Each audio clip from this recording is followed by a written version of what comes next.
Excellency, this road has made a remarkable difference in the lives of our residents of Gwagwalada Area Council by opening business opportunities and enhancing the transport of goods and services.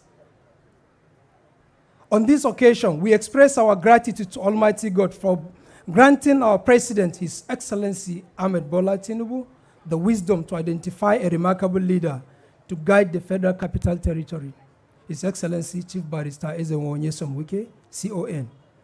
Additionally, I would like to extend my sincere appreciation to the Honorable Minister of FCT and Honorable Minister of States for placing their trust in Satellite Towns Development Department, Federal Capital Territory Administration, to manage and oversee these projects from start to finish. This collaboration has played a crucial role in ensuring the successful realization of this significant infrastructure, which will greatly benefit our community. We also extend our sincere appreciation to the entire staff of FCTA, the dedicated team of Setraco Nigeria Limited, the esteemed people of Gwagwalada Area Council, and to all the distinguished dignitaries present here today for their contributions to this remarkable achievement.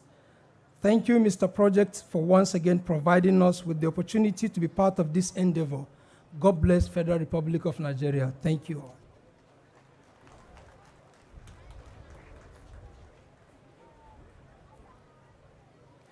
Your Excellency, the road has been described as one that avails much, and that makes it very clear that this is an important road to the people of the Gwagwalada community. And they have all come out in their droves and in their numbers to support and congratulate the Honorable Minister and his team and the contractor, Setraco, on this absolutely delightful road. We thank you all. We thank the Gwagwalada community for coming out to celebrate the Honorable Minister and his team. Kuna nenko munganku, mungode sanuda zoa. Yawa. We have a special guest in our midst today, the distinguished Senator Orwell Oyesan, representing Rivers East. We welcome you and we thank you for being in our midst. At this point, I'd like to invite the Vice Chairman, Gwagwalada Area Council, who is representing the Chair, Honorable Saidu Abdullahi Zuba, to come and deliver his goodwill message. As he makes his way, please let us encourage him. It's a long walk from where he's seated. Thank you very much.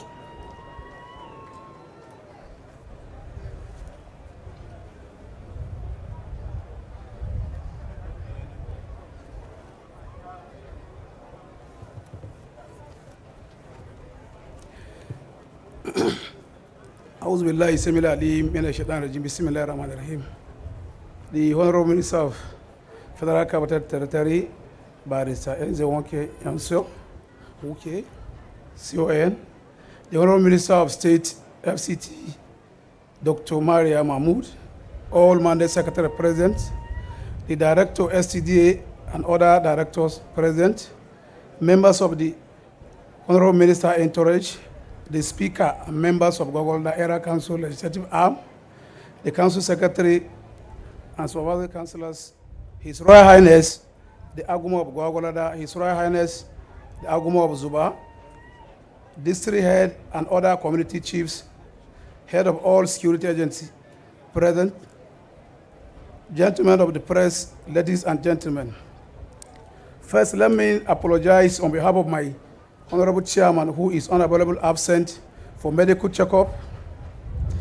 On behalf of the entire people of Gwagwalada Area Council, I welcome our amiable and workaholic Honorable Minister of Federal Capital Territory, Barrister Ezenwo Wike, CON, and the Minister of State, Dr. Maria Mahmoud,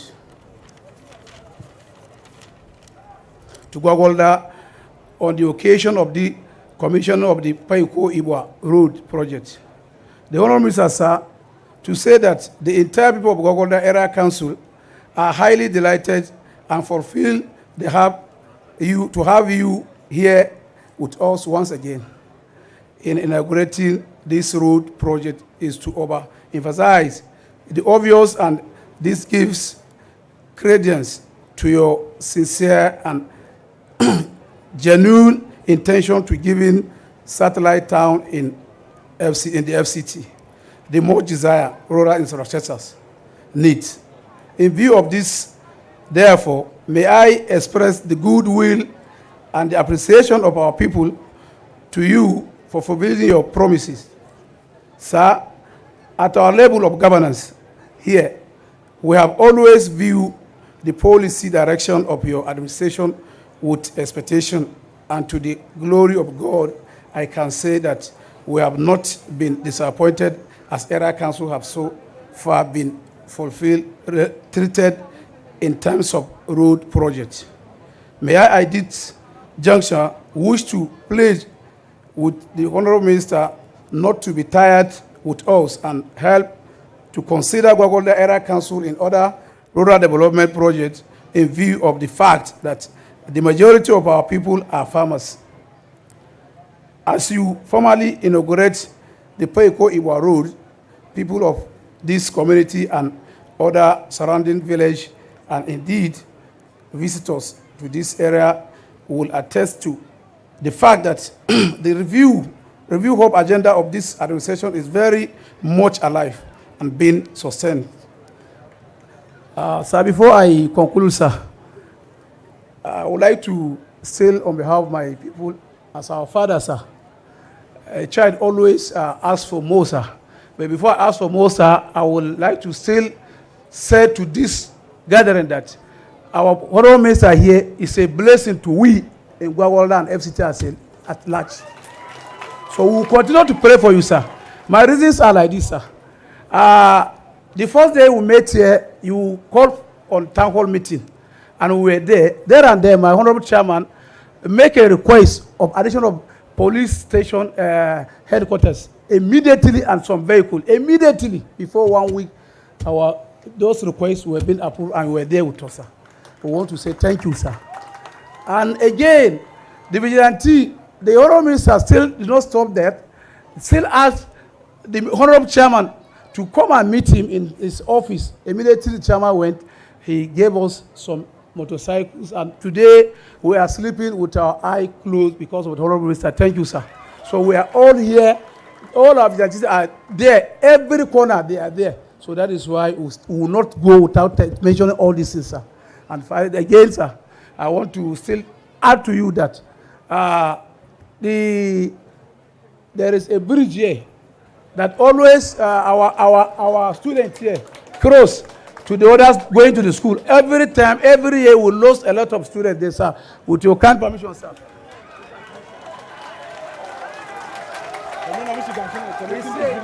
The bridge is here connecting this community to the other community, and because of our students that are going to the school is up there, so we'd like you to help us, sir.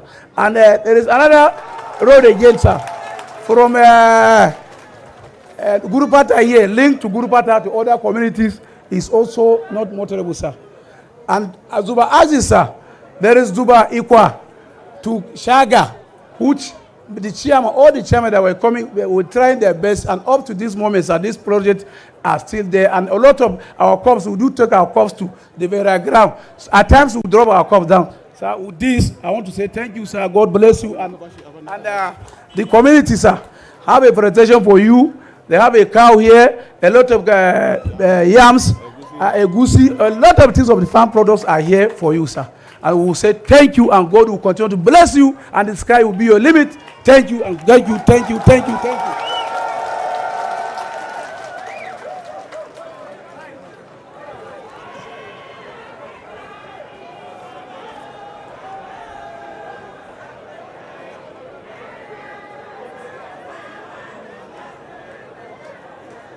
Mungode. Honorable Minister, sir, the Vice Chair of the Area Council, representing the Executive Chairman, Gwagwalada Area Council, has made his submission of thankfulness and has also done, as all Area Council Chairmen do, become quite an Oliver Twist. Your Excellency, sir, our presence on TV and radio and across the print has given impetus to those who cannot be here to see the work that is being done all over FCT.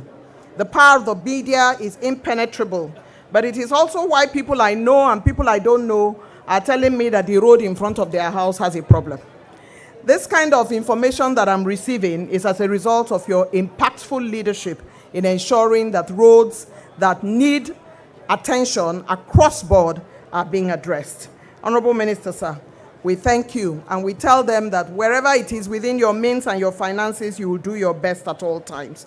At this point, I'd like to invite for his own goodwill message, Honorable Fred Agbedi, Chairman, House Committee on FCT Area Councils and Ancillary, to deliver his goodwill message. Mr. President, agreement is agreement.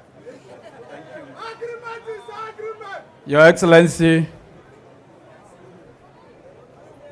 performing Minister, the Minister of FCT, the Enyi Weli of FCT,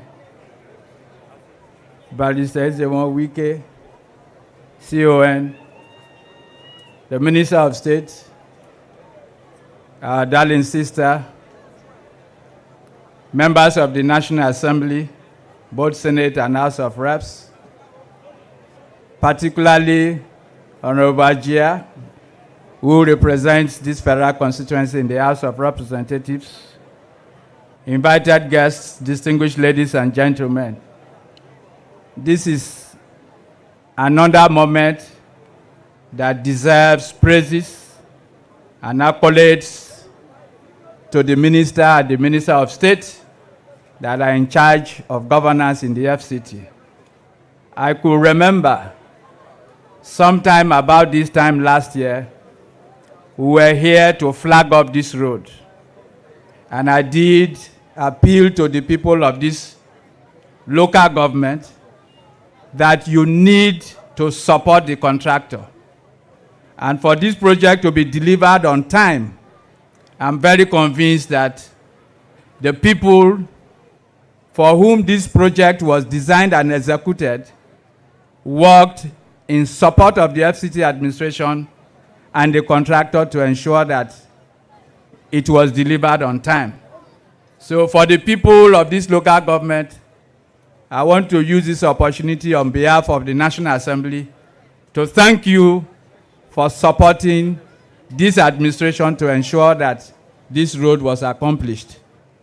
Again, I want to say that driving through this road to this point is a clear indication that the minister and the government of FCT has now announced to all Abuja residents that there is now urban-rural migration.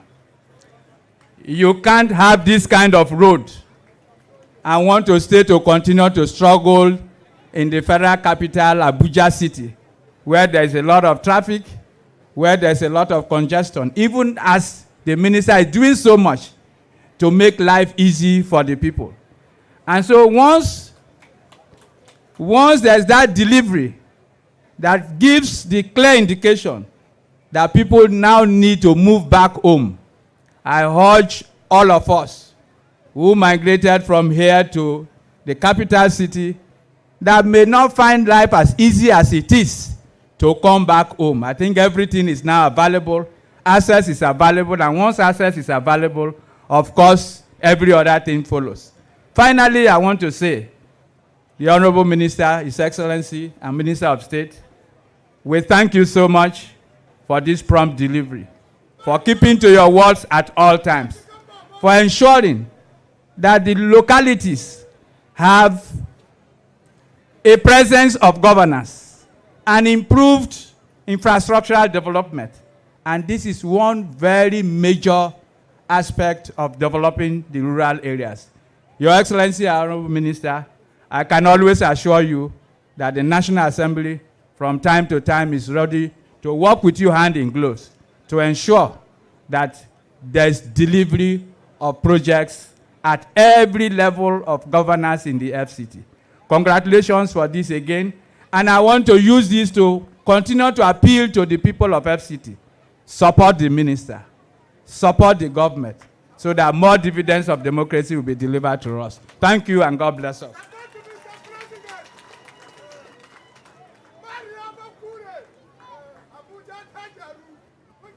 Abuja, Honorable Fred Agbedi has made his goodwill message, the House Committee Chair on FCT and ancillary matters. Support the government, support the Honorable Minister to ensure that more dividends of democracy come your way. It's time now to quickly invite to the podium the representative of distinguished Senator Jim Kuta, Senate Committee Chair on FCT and ancillaries.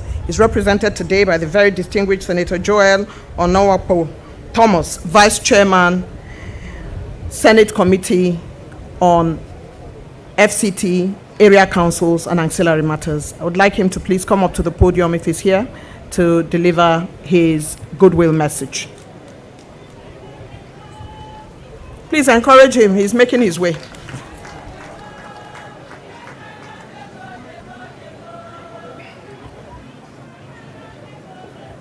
Your Excellency, the Minister of the Federal Capital Territory, Nyesom Wike, Mr. Project, Your Excellency, the Minister of States for the Federal Capital Territory, Dr. Maria Mahmood, Deputy Mrs. Project. Your Excellency, permit me to stand on all existing protocols.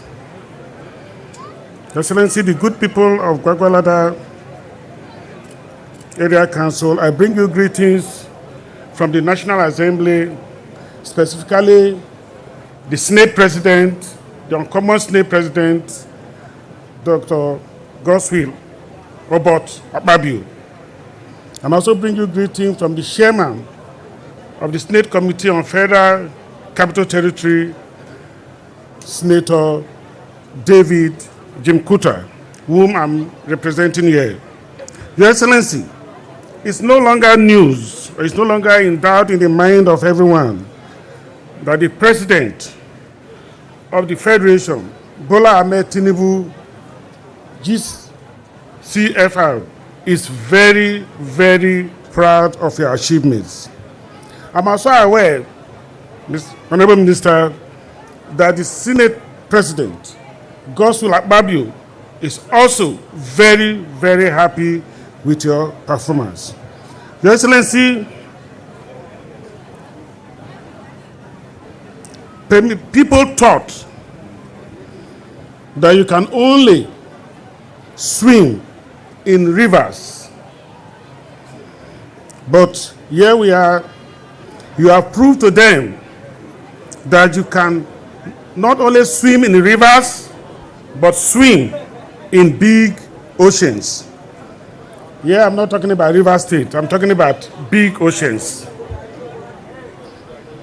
So, Your Excellency, I bring you big greetings, and I want to say I have the permission of the Chairman, Federal Capital Territory, to inform you that this committee is very, very prepared to support your administration to ensure that the things that you have purposed in your heart to do for the Federal Capital Territory is achieved. Thank you so much, and God bless you.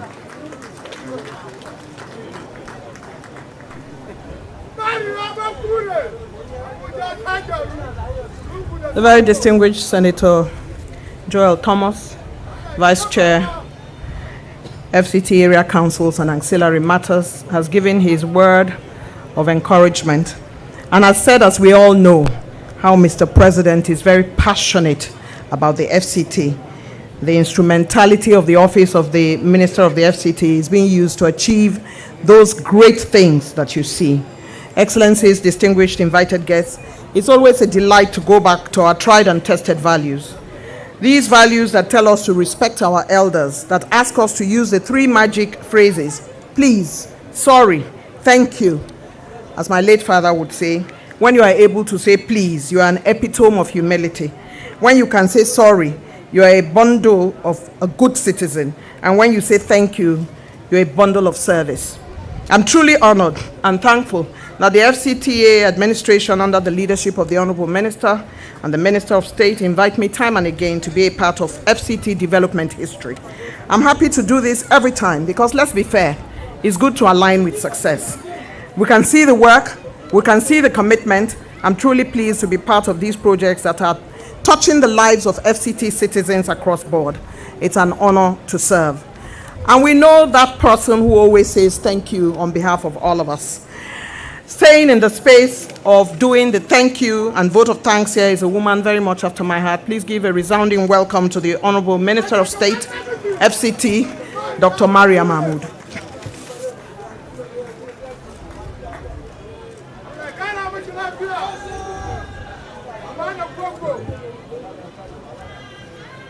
Thank you very much. Your Excellency, the Honorable Minister of FCT, Barrister Izamuya Sumwike, CON, the Serkinyak and Paikom Kore, the Chairman, Senate Committee on Area Council and Ancillary Matters, ably represented by Senator Joel Thomas, the Chairman, House Committee on FCT, Area Council and Ancillary Matters, Honorable Fred Akbadi, Honorable Member representing Abuja South, Honorable Abrahman Ajia, all other members of the National Assembly, serving and former that are here present, permit me to lean on the existing protocol. It is with great pleasure and a deep sense of gratitude that I stand before you today to deliver this vote of thanks on this auspicious occasion. That's the commissioning of the newly rehabilitated Paikom Kore-Ibwa Road, about 9 kilometers, project situated in the Gwagwalada Area Council of the Federal Capital Territory, Abuja. We thank Almighty God for making this day a reality and for granting us to grace this occasion. We all gather here simply once again to appreciate the administration of His Excellency Bola Ahmed Tinubu with all the good work we've been doing under the leadership of Mr. Project, the Serkinyak and Paikom Kore. To our esteemed dignitaries, community leaders, representatives of the National Assembly and government agencies, especially the security personnel, we are profoundly grateful to your presence and unwavering support, and also your commitments to our achievements. Our heartfelt gratitude goes to our leader and Commander-in-Chief of the Armed Forces, His Excellency Bola Ahmed Tinubu, GCFR, and also Mr. Project for prioritizing this project and making it to be a reality. It is a symbol of progress and connectivity, also for growth of our community. To the contractors, engineers, and workers who toil tirelessly to bring this project to life, we also say thank you, and your hard work and expertise are visible in the quality of this work, and we all have witnessed today. Everybody that passed through this road, I'm sure, must have been so happy, delighted, and also appreciate the administration of Mr. President and also the hard work of Mr. Project and Mr. Infrastructure. We also appreciate the community members for their patience and cooperation during the construction period. Your outstanding support have been invaluable in making this project a success. Finally, I thank everyone that is here present. Your participation in this event reflects the collective pride we all share in the achievement, and let us continue to safeguard this road, use it responsibly, and collaborate to ensure more development strides in the future. Once again, thank you all for being part of this milestone. May this road serve as a beacon of unity and progress. Thank you very much. May God bless you.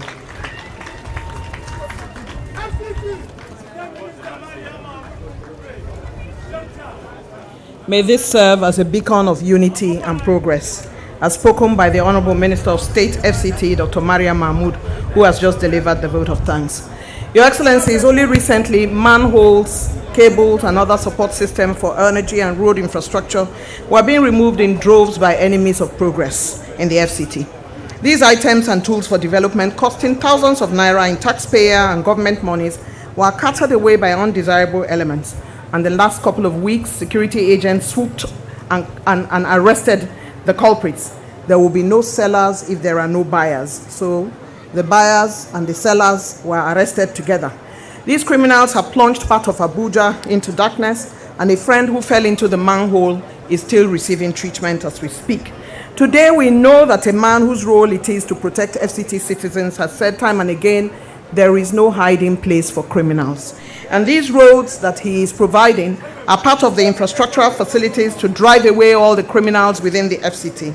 That man, with the support of the #1 citizen, His Excellency President Bola Ahmed Tinubu, continues to do his best to give the necessary encouragement to security agents, provide rural road infrastructure and city infrastructure to ensure that indeed there is no hiding place for criminals. Time for us now to invite this man, the Honorable Minister of the FCT, Ezenwo Nyesom Wike, to make his way to deliver his comments and commission this road. Honorable Minister, sir.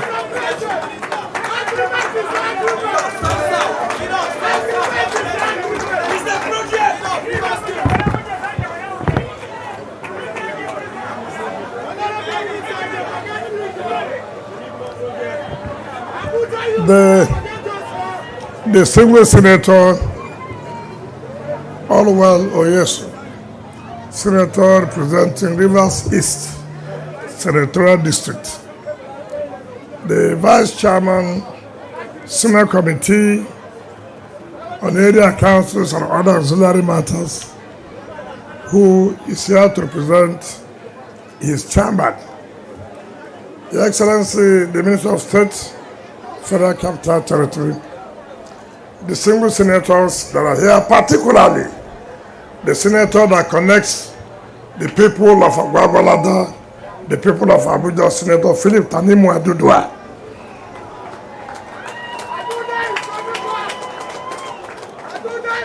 The former Deputy Speaker of the House of Representatives, the representative of the FCT South in the House of Representatives, the chairman of Crude, and the management staff of Crude, the company that did this work, the chief of staff to the minister, the head of service, mandate secretaries and permanent secretaries, our dear revered traditional rulers that are here, the chairman, FCT, Civil Service Commission, our dear beautiful women, our dear youth, heads of security agencies that are here, gentlemen of the press, ladies and gentlemen, the chairman of, the vice chairman of Gwagwalada and other area council chairmen that are here. Today, we give God the glory. Today, we thank God for giving us the opportunity to have come back here. This was a road we flagged off sometimes January last year. Today is 22nd of January 2025. You recollect that sometimes when we were sworn in August last year, around October, November, we had stakeholders meeting with the people of Gwagwalada, and in that meeting, we said, what are your needs? That I have the authority, I have the mandate of Mr. President, that whatever you want, we should give to you. And in that stakeholders meeting, you requested 2 roads. One is the Aguma Palace Road and the Paikom Kore Road. We thank God we are here today to commission this Paikom Kore Road. In May, God willing, during the 2nd year anniversary of Mr. President, we will also commission the Aguma Palace Road.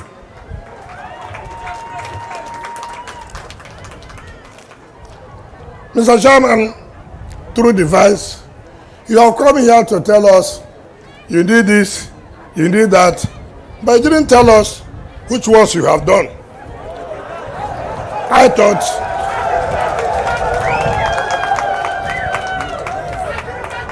thought you would have told us, Mr. Minister, I have done this, we have done this, we have done that. Now I want you to help us to do this, to do that.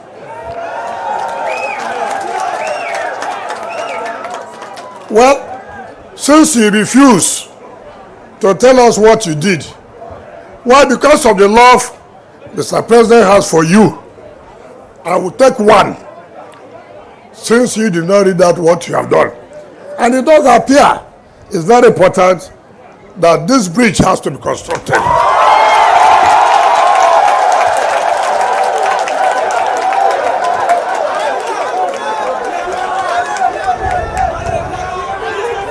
So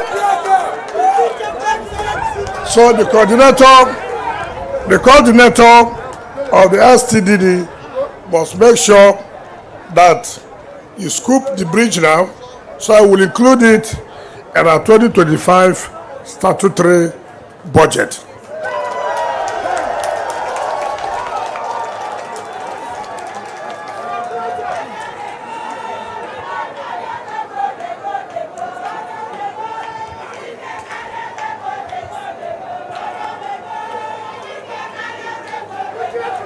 Let me say this. I want you to go back home and check the records. Check every administration before the present administration of President Bola Tinubu, how much each administration has committed to each of the area councils. Because, sorry, Chairman, House Committee, and area councils, I'm sorry, Dr. Mary Babon, I'm sorry.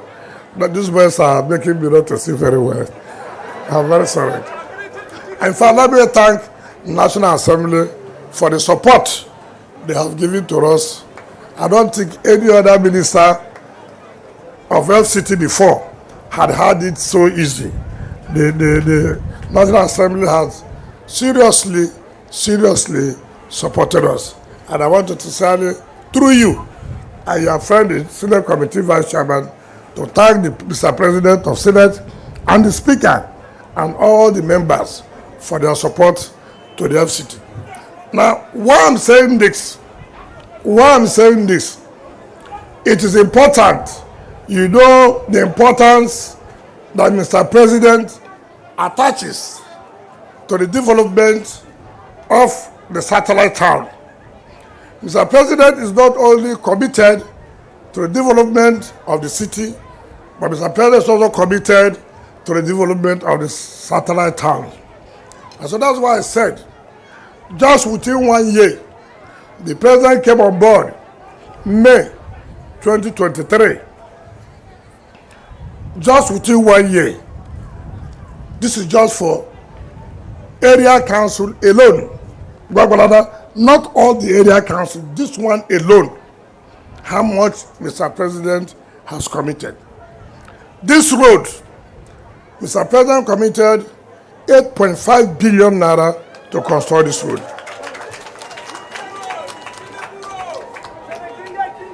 Now listen.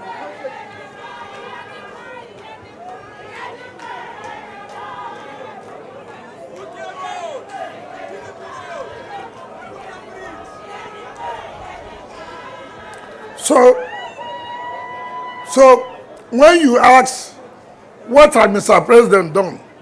Put it on record now. If you have your Bible, write it down. See what he has done for the people of Gwagwalada Area Council. In Aguma Palace Road, Mr. President has committed 22 billion naira, and that road will be commissioned in May this year.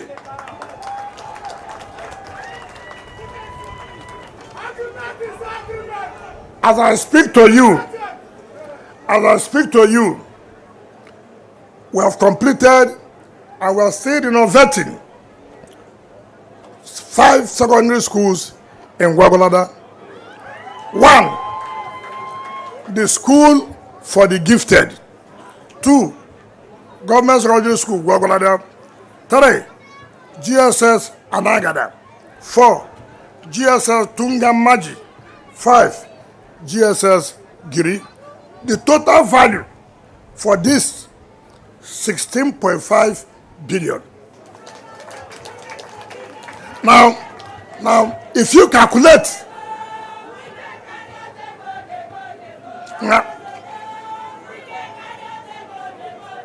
now if you, I know you are very happy. If you calculate this total amount, I have not added the 2-3 police divisions that we are building in Gwagwalada as we speak now, in order to enhance security of this area.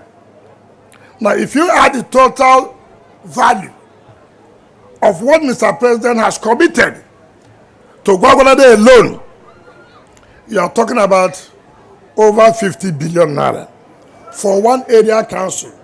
Now, if you now add the 6 area councils, just take this as the base, because this is the list of all the area councils.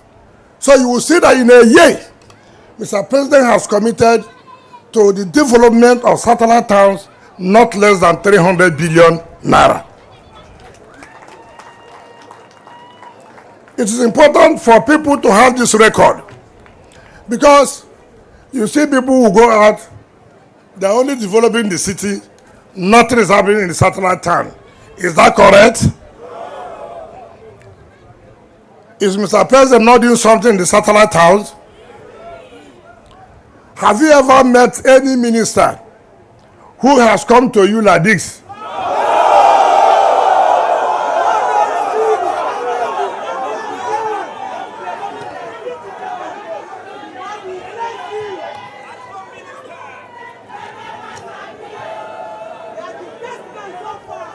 Have you met any minister? Hold on. Have you met any minister of the FCT who has called the people of Gwagwalada and asked them, what do you want?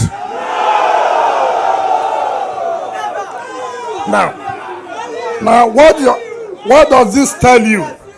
What it tells you is that Mr. President believes that governance is not only for you to sit in your office and dish out orders. Mr. President believes governance, you must go to the people. You must discuss with the people. You must ask them what are their problems. And that is what we are doing with you, is it not? Are you happy with Mr. President? Are you happy with Mr. President? Now, I can tell you, just relax.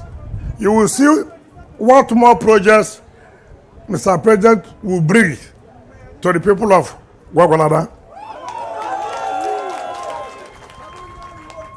I thank the traditional rulers for the support, but for you and the youth, if you did not own up this project, probably the contractor would not have completed it on record time. But because you believe that this project is for your own interest, it's for the generality of the people, and that's why we didn't have any crisis of community stopping the contractor. And the contractor had it easy. Our children were employed, our children were involved, and had to make some money and pay their children's school fees. So more projects will come. More of our people will be employed, and our people will be happy. On this note, I invite the Honorable Minister of State and our leaders, traditional leaders, to join us as we commission this 9-kilometer Paikom corridor road to the glory of God. Thank you, and God bless you.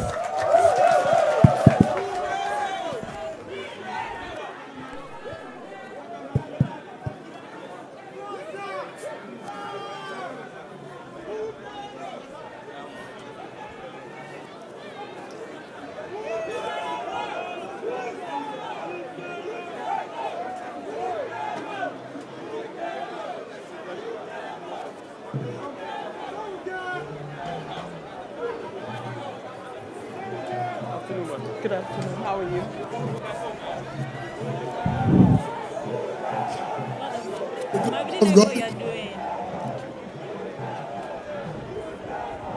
We commissioned this Paikom corridor road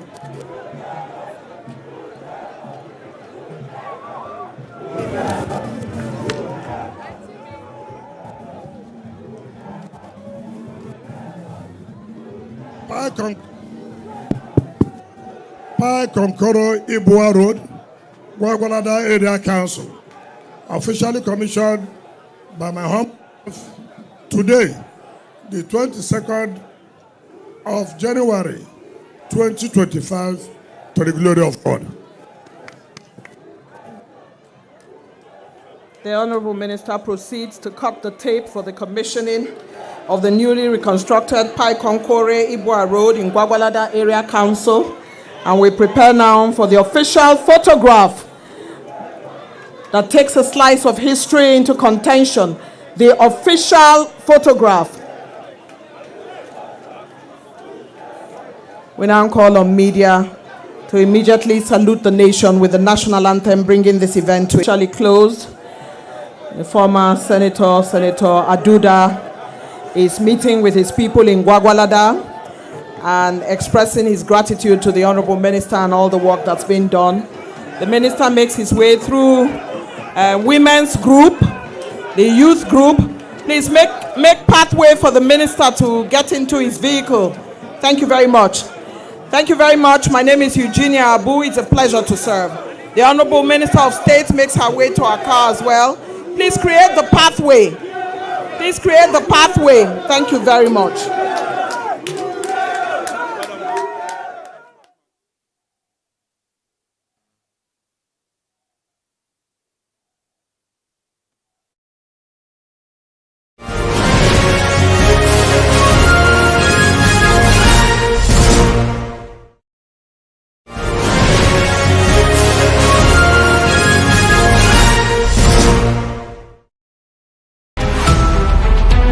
Every major news story is with many perspectives and layered with different levels of impact. Hello.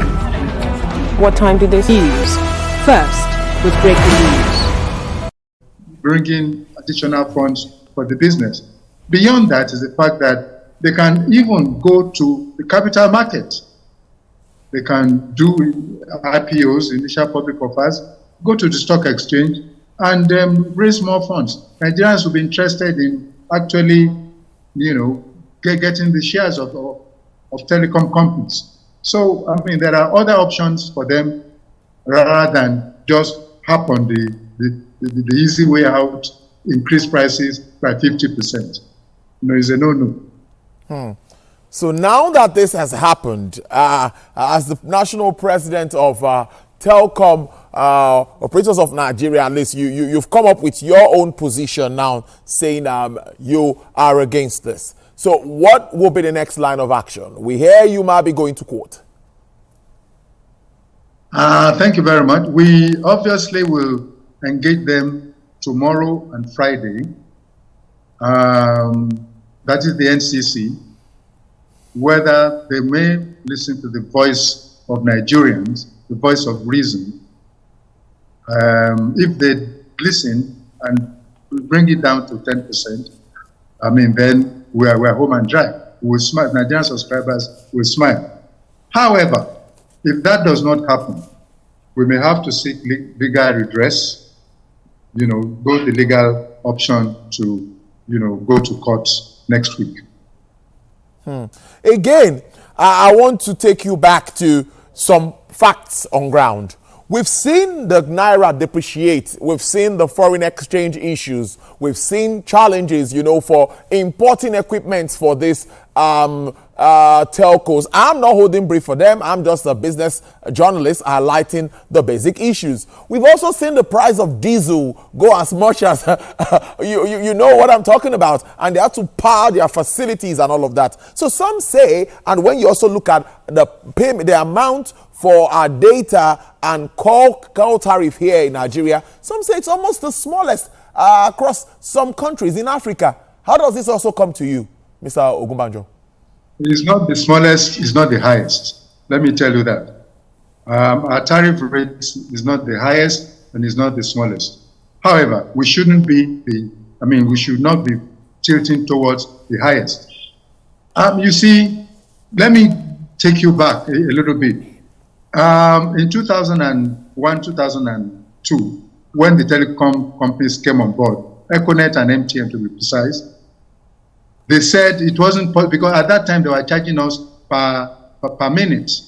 If you make any call and the call drops after 2-3 seconds, you will pay for 1 minute. Then NatComs came on board, 2002, and said, look, this is wrong.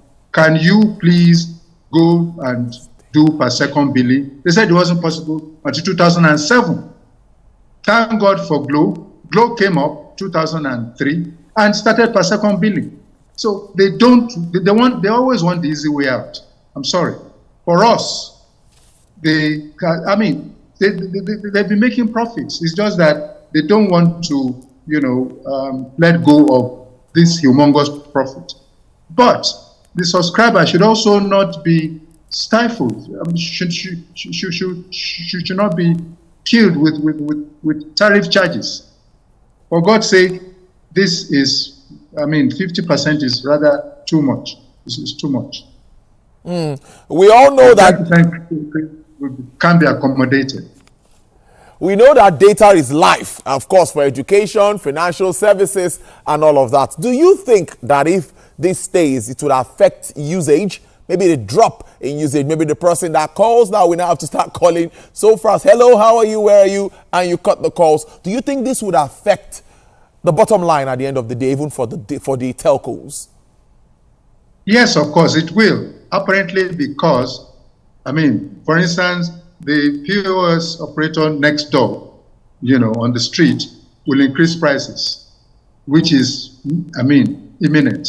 Everything, both direct and indirect services will increase.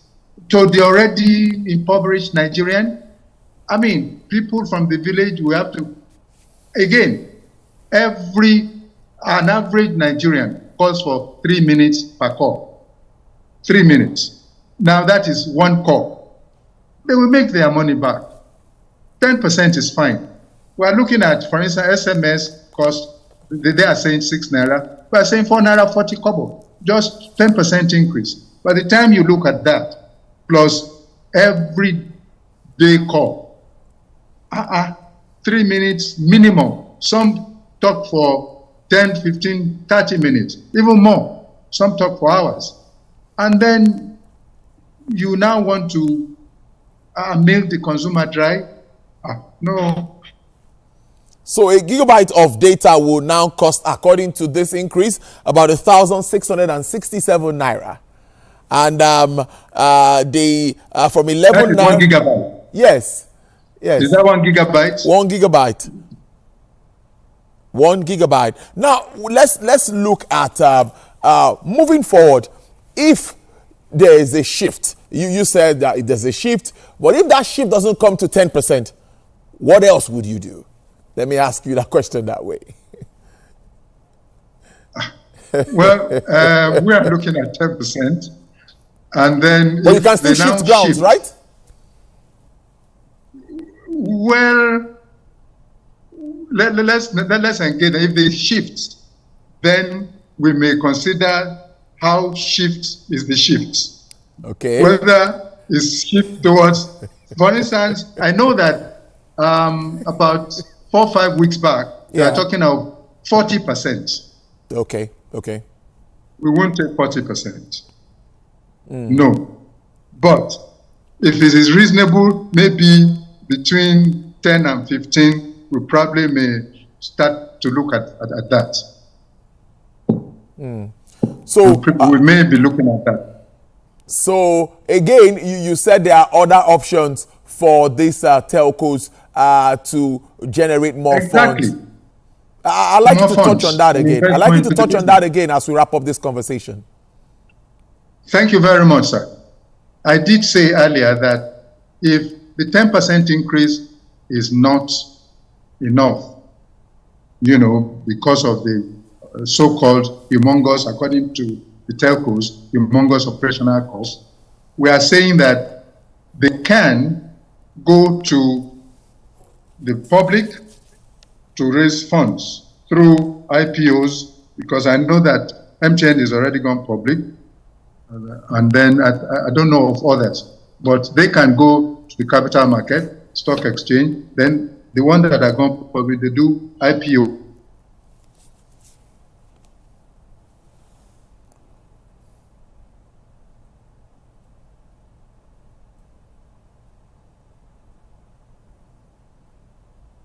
For every, just like First Bank, 10 shares or something, you get. Banks are owing, the banks are deliberately stifling the network operators. So they should pay up. They should not, one industry shouldn't kill the other. Then interconnect debts that they are all, owing themselves, they should pay.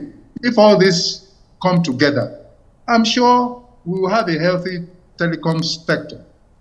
Indeed, that's true, because you cannot access the USSD service that we used to have before now, all because of that debt. Finally, what would you want to tell Nigerians? Of course, you represent the Telecom subscribers, and they want to hear from you, at least at the moment, before there is either a shift or we don't get a shift, like you said. Thank you very much. I must say that telecommunication services is now the fourth biological need after food, clothing, and shelter. Communications is now a biological need, if you permit me to say so. So, because of the importance of this, we will definitely be appealing to the NCC to please come down from the height of 50% and come to something reasonable, like we have recommended, 10%. All right, then we'll keep a tab on you, and let's see how this goes. After your meeting, Thursday, Friday, we'll talk to you and see what happens as we move on. Mr. Adeolu Ogunbanjo is the national president of the National Association of Telecom Subscribers, NATCOMS. Thank you so much for joining us on Business Nigeria this afternoon. We appreciate this. Can you hear me? Yes, I can, loud and clear. I can't seem to hear you. Can you hear me? I don't know what's going on. Mr. Ogunbanjo, I can hear you loud and clear. Thank you for your time. All right, then it's time to review trading activities at the Nigerian Exchange Limited. And APT Securities and Funds, equities trader at APT Securities and Funds, Mr. Jamiu Mohammed, is my guest to talk around this. Mr. Mohammed, good afternoon, and thank you for joining the program.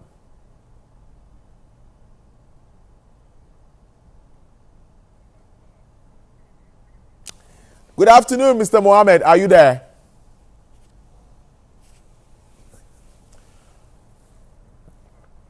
All right, we'll try to reconnect with Mr. Jamiu Mohammed to speak more about market figures. Let's take a break. We'll be right back.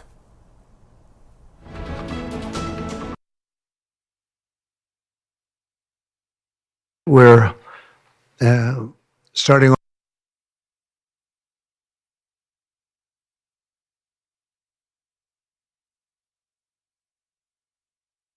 in congestion and emission. The trains are long-term solution to Lagos traffic challenges. This is where we take the final, decisions on policies, programs of government. I will have to ensure that, the narration of Lagos as a PLC is taken very, very seriously. This is a major pedestrian bridge linking Oyingo here to Apapa Road over there. With this overpass, we are providing what we call a permanent solution.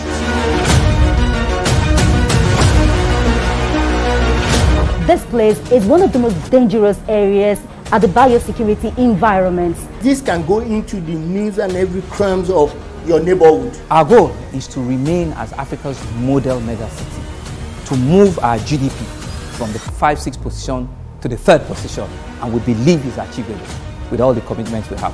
Explore the city of Lagos, where dreams are made and possibilities are endless.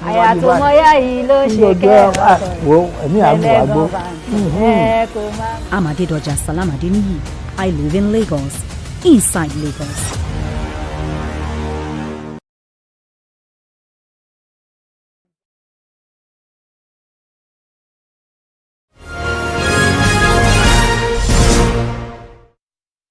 Well, thank you for staying with us. An equities trader at APT Securities and Funds Limited, Mr. Jamiu Mohammed, joins me to review market figures for today. Mr. Mohammed, thank you for joining the program. Good afternoon, Tolu. It's a pleasure to be here on the program. Yes, I think it's right for us to do a brief overview of trading pattern that we've seen this week. We're back to see that flip-flop with trade this time. What do you make of it for our market before we take a touch on even on the global space, considering President Trump's back as President of the United States of America? Yes, thank you. Is the market opened on a negative territory on Monday, and that is not unconnected with the fact that the market is trying to stabilize at this point. We have seen that last year market gained considerably, and even the beginning of the year we have seen the market moving in that tandem too. So, well, as we speak, as at day before yesterday we have a loss. Yesterday, day before yesterday we have a gain, and today we are having a loss of 0.29%. We are bound to have it as we speak today. You know, market is waiting for the data from MPC for the fact that the hike in rates or decision from MPC will greatly affect whatever is going to be from the market. So market is still waiting for that meeting to be held, but now it has not hold. So that's why market is still waiting for those information. And if you see the level of activity in the market, you see some as we witnessed this some days ago, that we saw insurance company coming up from right, left, and center. The momentum is now being slowed down as we speak. Now the market is trying to stabilize at this level, and that's what we are having currently in the market now. I also asked you about the global space. What do you think? President Trump is back. What do you think? How will this impact the global market space? As you know, that Trump is a business person, and all the decision that he's going to take is going to be anything, as he has rightly said, that America first in anything that he has to, any decision it has to take. Going by the fact that one of the pronouncements that he made, that they are going to come all out to produce, to flood the global market with oil prices. That may greatly affect Nigeria as a country that has 90% of its revenue coming from the oil. But when you have a proactive president, and I believe that is what the president is going to do now, is to look for a way to mitigate this coming scenario. Let me call it scenario. I don't want to call it some negative name. This coming scenario, we should look for a way to mitigate it so that it won't affect much on our revenue. Don't forget that the price at which the oil price at which the budget is prepared is over ambitious. It was around $75, and that will greatly affect the revenue that's going to be. Don't forget also that we have a deficit budget which we are intent to also borrow to support. And if you look at historically what we have been doing in our budget, the implementation is also is having problem. Not to talk of even preparation, the budgeted figures. So even the budgeted figure as we have it is a deficit budget already. Also, the revenue is also saying something else. But all the same, what's going to be like in coming days? We have seen a situation whereby, as analysts has projected it, that we may likely have ease in the side of the monetary tightening from this CBN, and also we may likely see some inflation easing a bit, and also we have stability around we have already had stability around the FX market. All these things has implication on the market that we are having today. So if the inflation is coming down, there is the spending. I mean, the spending power of the Nigerians has greatly improved. So this will make them to look more into investment. And also, when you look at the rate, the issue around the exchange rate, we begin to see the stability that we have in the exchange rate exchange market, we begin to see the foreign investor coming back to our market. And this will also have an impact on whatever the activity that's happening in the market as we speak today. Mr. Jami Mohammed, interesting conversation as usual. Do enjoy the rest of your day and have a profitable one. Thank you very much. It's a pleasure to be here. Yeah, quickly, global stocks rose today as a flurry of new policies from U.S. President Donald Trump combined with robust corporate earnings to bolster investors' optimism, while tariff uncertainty kept the dollar near 2-week low. Nasdaq futures lift 0.7% in Asia. S&P 500 futures also rose 0.3%. Europe was also set for a higher open, with pan-European stock 50 futures up 0.2%. Japan's Nikkei dropped 1.6%. Tracking broad gains on Wall Street. MSCI's broadest index of Asian Pacific shares outside of Japan fell 0.1% as drops in Chinese and Hong Kong stocks offset broad gains elsewhere. Chinese blue chips fell 1%. Hong Kong Hang Seng Index lost 1.6%. Crude oil prices rose today as market weighs U.S. President Donald Trump's declaration of a national energy emergency on his first day in office and eyed his tariff policies. Now, U.S. West Texas intermediate crude rose to sell for $76.27 per barrel, with a review upward for 0.58%. Brent crude futures experienced an upward price margin of 0.57% to sell for $7.74 per barrel. Bonnie Light sells for $78.62 with a decline of 2.84%. And for the OPEC basket, crude oil dealers are offering $82.17 with an upsurge of 1.13%. Well, that's our show today. Thank you so much for being a part of it. I'll see you tomorrow, same time. Doubt and fear doesn't occur at the canvas. It shows in the canvas. It shows the conation of raw earthen material slabbed, stroked and molded at a pace provided by the doubt and fear. Every move way in the struggle of one to the other, merging the past to the present, brushstrokes of colors seen but not known. For when the wailing stops, the pieces settle down in abject beauty erected for a century of a century. Speaking, advocating, protesting. One question, sir. Let me share some exciting facts with you. Start your day on TVC Entertainment with Wake Up Nigeria, a family and lifestyle show. Your view empowers women globally. It's your view, let it count. Entertainment Splash delivers the hottest celebrity trends. On TVC News, we keep you informed and captivates listeners daily across Lagos and Abuja, making every commute more enjoyable. Adaba 88.9 FM is not left out, as it is the voice of Southwest. And on TVC Digital, we reach to million viewers daily. All together, pulls in over 17 million viewers daily. Contact us on 0707-272-8338 or marketing@tvccommunications.tv. Partner with TVC Communications today. Let's grow together.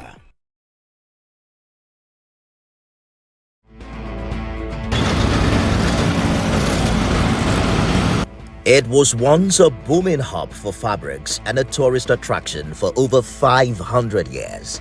Today, the Kofamata dye pit is a shadow of itself. Total pit in here, 144 pit, 144 in the ground. So 20 being used now. As the 7th generation dyers try to keep history and the center running, their effort becomes grueling.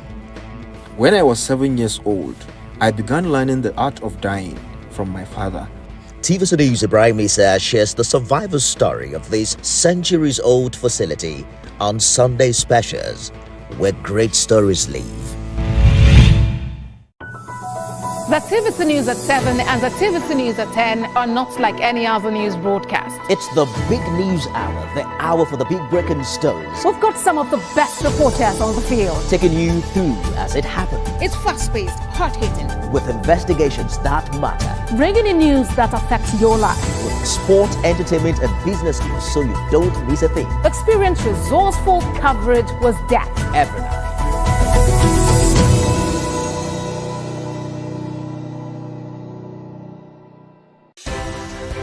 At TVC News, wherever the big news story is happening, we're geared up to break it. TVC News, first with breaking news. Every major news story is with many perspectives and layered with different levels of impact. Hello. What time did TVC News? First with breaking news.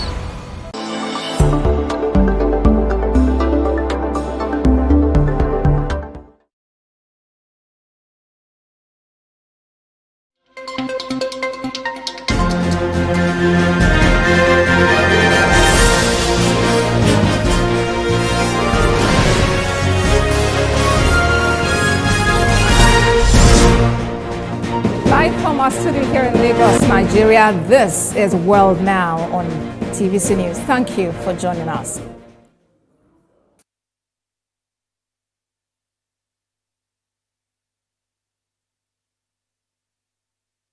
% contained. These two.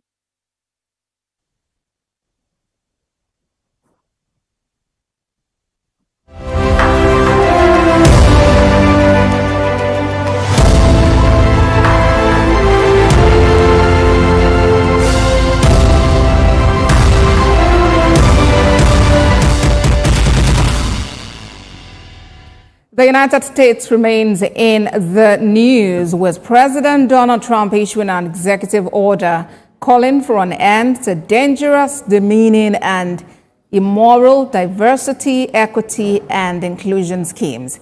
He also criticized the service held at the Washington National Cathedral after he was called out during a sermon. Right Reverend Marian Edgar Bard asked President Trump for mercy, citing feelings of fear among LGBTQ and immigrants. It's the second full day of the Trump administration. And of course, the president has declared a state of emergency at the southern border, for instance. What does this mean for the many people, perhaps millions, who are seeking to make America home? Well, thank you very much for that question. There's no doubt every country, including the United States, have a right to secure its borders. But when it is enshrined in the Constitution that the United States is home to anybody who knocks, there should be realistic ways to let people in. This is not the time to apportion blames, but I believe the Trump administration, in living up to its mantra of making America great again, should still not lose its humanity, because many of those people who are at the border knocking to come in have valid reasons to travel thousands of miles or kilometers and show up in the United States.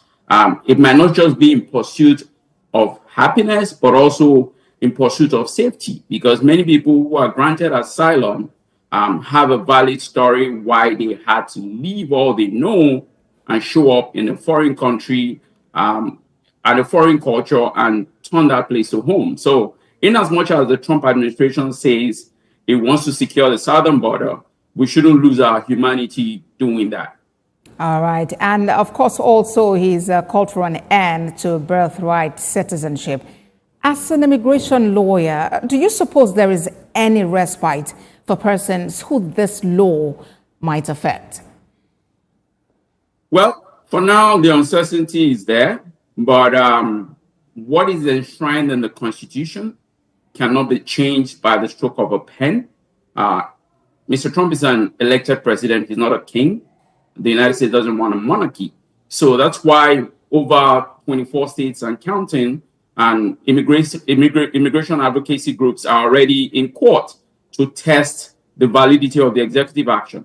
In as much as they have a right to seek an interpretation of the 14th Amendment, it states clearly on paper, Section 1, that all persons born or naturalized is a citizen of the United States or the states where they reside. Mr. Trump believes that he can sign an order saying that is not possible. And he even takes it a step further. It discriminates against women who are temporarily in the United States in lawful status. So if you are a student, an international student, for example, you get pregnant, you give birth to a baby. That baby is not a United States citizen, but you were in America lawfully. So the executive order doesn't just affect people who are not here in lawful status. It also even affects people who are here temporarily doing business, studying, or for pleasure. So it now criminalizes getting pregnant. So it doesn't just cover the fact that people are undocumented. If you are here on a student visa, you get pregnant, you run the whole term for 9 months, give birth to a baby, that baby is not a U.S. citizen. That's why people, the attorney generals of 24 states and counting, are testing that executive action in court. And ultimately, the Supreme Court, later in the year, hopefully, will take the matter, because it's a burning question, and settle it. How effective do you suppose the advocacy by, the immigration team, for instance, you're talking about some immigration lawyers also taking this up. How effective could their advocacy be, considering that at the moment, for instance, the Republicans actually have the majority in Congress?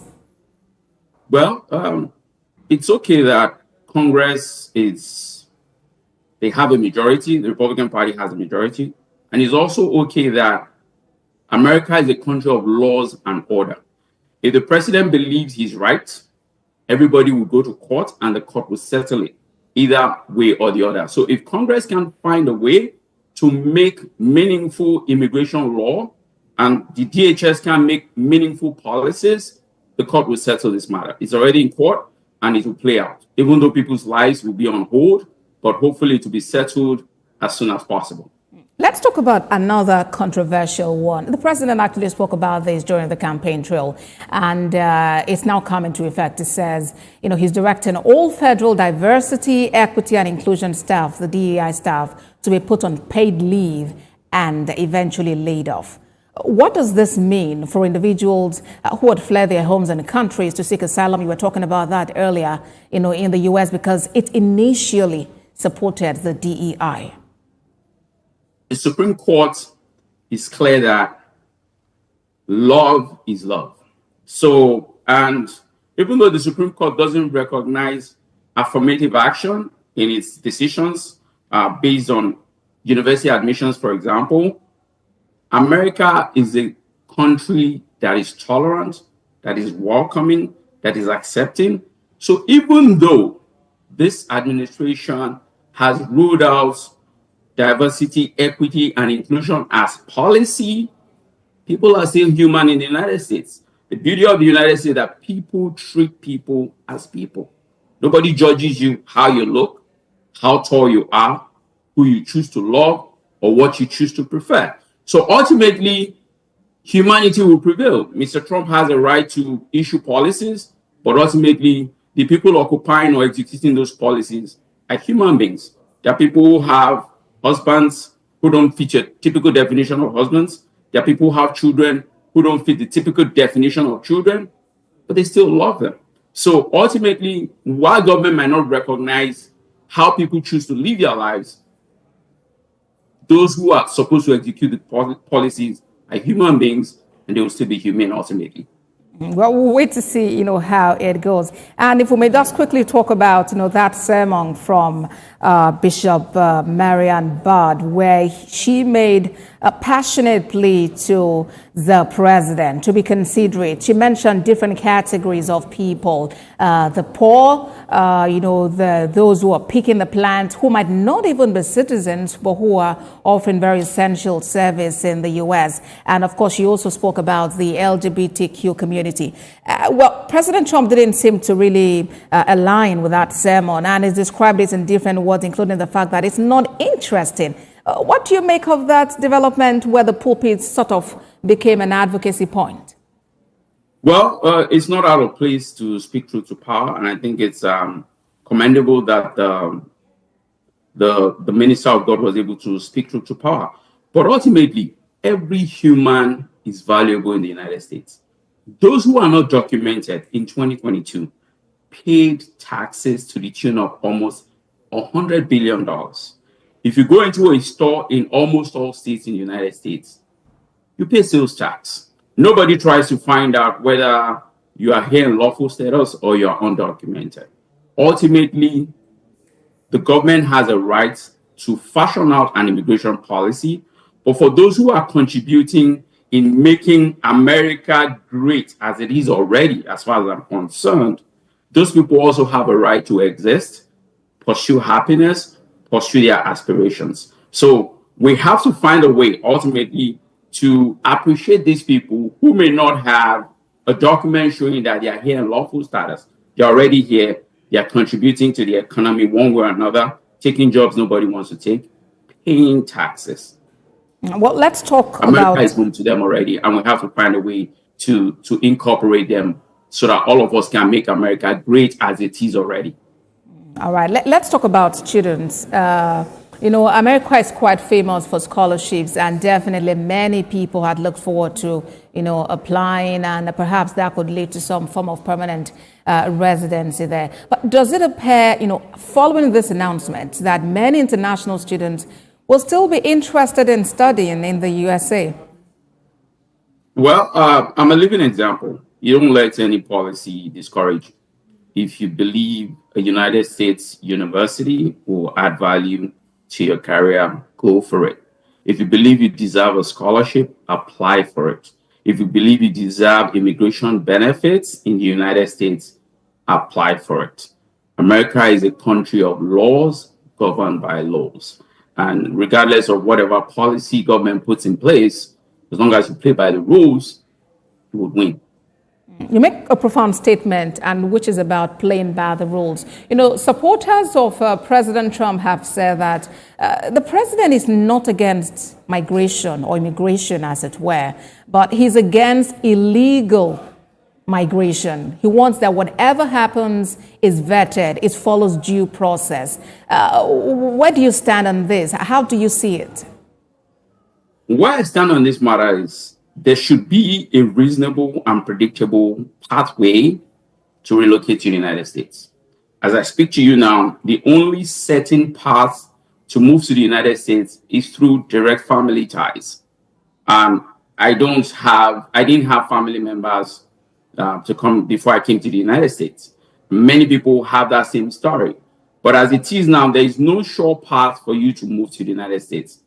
The government, especially Congress, should fashion out a predictable way to move to the United States, gain residency, and possibly become a citizen. It's not clear now. That's why people are rushing in through any means possible, cooking up stories to come into the United States. As long as policy is not clear, people will still act regardless. So it's incumbent on the Trump administration to say, this is how we want you to come to the United States. It's not enough to block people from coming. Those who want to come, create a very predictable pathway for them to come to the United States.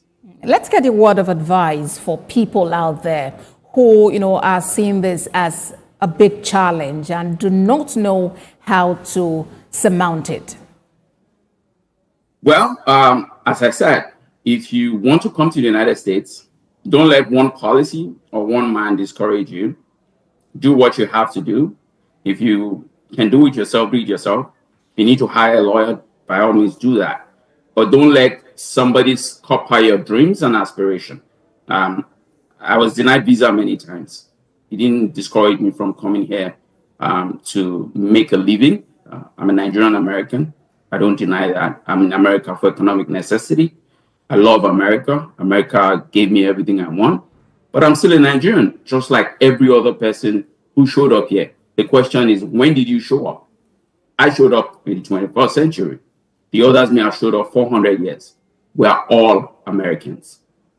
All right, then. Andrew Thomas is an immigration lawyer. Thank you very much for sharing with us on World Now.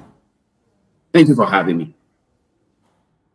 Well, you're watching World Now. We'll take a moment. When we come back, we have more updates, including on very dangerous winds in Southern California, still in the USA. Please stay with us.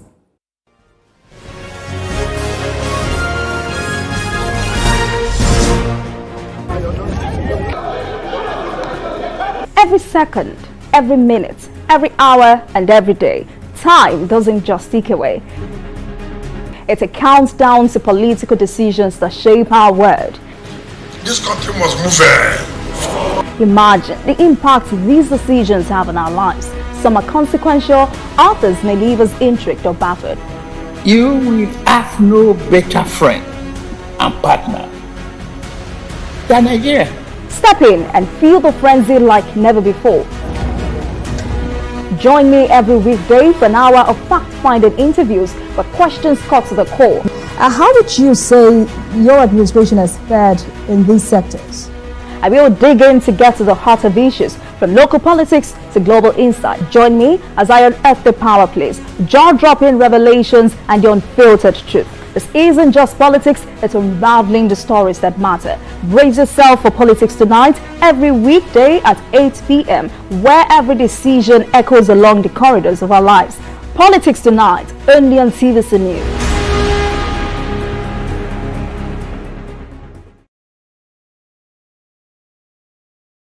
Experience information and entertainment like never before as TVC Breakfast takes your weekends to a whole new level. Introducing TVC Breakfast Weekend Edition, your ultimate source of thrilling sports updates, insightful political analysis, and captivating entertainment news. Stay in the know with what's trending, catch up with the latest in sports, and immerse yourself in the latest buzz from the world of music and movies. Your weekends are no longer just days off, but moments packed with knowledge.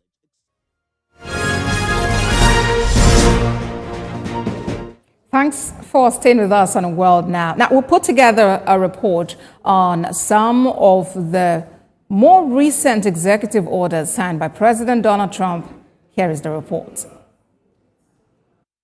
The pastor of an inauguration prayer service attended by President Donald Trump pleaded with the newly sworn-in president to have mercy on immigrants and transgender children, making what she called one final plea.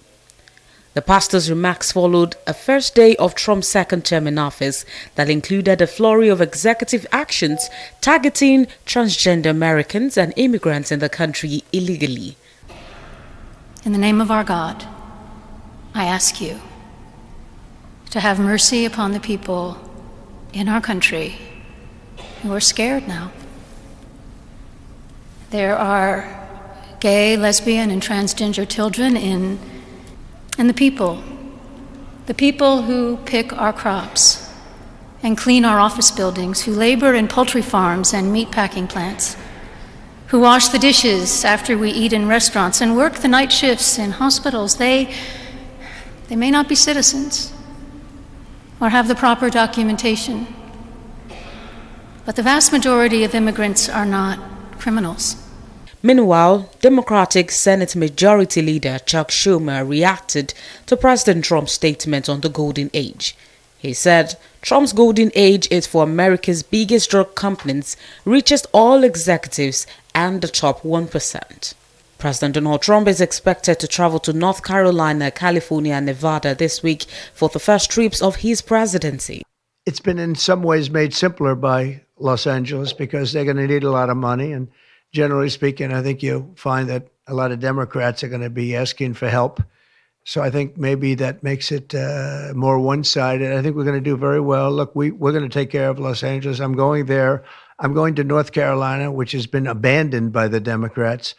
And I'm going to North Carolina, very importantly, first. I'll be there on Friday. And then I'm going from there to Los Angeles. And then I'm going to Nevada. And I'm really going to Nevada to thank them for the vote because we won Nevada overwhelmingly. And that's usually a Democrat vote. UN agencies have also reacted with regret to the United States decision to withdraw from the World Health Organization and the Paris Agreement on climate change. WHO spokesperson underscored the agency's crucial role in protecting the health and security of the world's people, including Americans. The United States was a founding member of WHO in 1948 and has participated in shaping and governing WHO's work ever since. With the participation of the United States and other member states, WHO has, over the past 7 years, implemented the largest set of reforms in its history to transform our accountability, cost effectiveness, and impact in countries. This work continues. We hope the United States will reconsider, and we look forward to engaging in constructive dialogue to maintain the partnership between the United States of America and WHO for the benefit of the health and well-being of millions of people around the globe. National ACLU leaders joined with California affiliate and elected leaders for a press conference on the steps of the state capitol in California, where they announced legislative priorities aimed at defeating Trump's administration goals. We know that states will be crucial in the next 4 years. In Trump's first term, states fought the administration tooth and nail to protect their residents' civil rights and civil liberties. We know now Trump has threatened California, home to over 10 million immigrants. Just a few days ago in the Central Valley, we know reports of federal agents indiscriminately stopping residents and detaining people. Immigrants are being unjustly targeted, and we know that these violent and aggressive tactics violate civil rights. And as many world leaders continue to speculate hopes for respective nations as the Trump administration begins, Chinese President Xi Jinping and Russian counterpart Vladimir Putin had a video call hours pledging to bring bilateral ties to greater heights. Southern California is forecast to face more dangerous winds, but could get some badly needed rain this weekend, dampening the prospect of another round of killer wildfires, though even a small amount of precipitation could create new challenges like toxic ash runoff. Los Angeles officials were preparing for that prospect, even as a small number of residents were allowed to return to the devastated Pacific Palisades and Altadena areas, and firefighters quickly controlled small blazes that broke out. Mayor Karen Bass issued an executive order to expedite cleanup efforts in burn areas and mitigate the environmental impact of fire-related pollutants. She also ordered crews to remove vegetation, shore up hillsides, install barriers and reinforce roads ahead of the possible weekend rain, which could create mud and debris flows. Los Angeles County supervisors also approved an emergency motion to install flood control infrastructure and expedite and remove sediment in fire-impacted areas. This morning, I am happy to say that the Palisades fire is 61% contained. These 2 weeks are of historic devastation, but also of historic efforts from our firefighters and from everyday Angelenos. Our city is eternally grateful, even as we continue to monitor for extreme weather through Thursday morning. While our firefighters work toward full containment and guard against flare-ups, we are moving full speed ahead on recovery and rebuilding.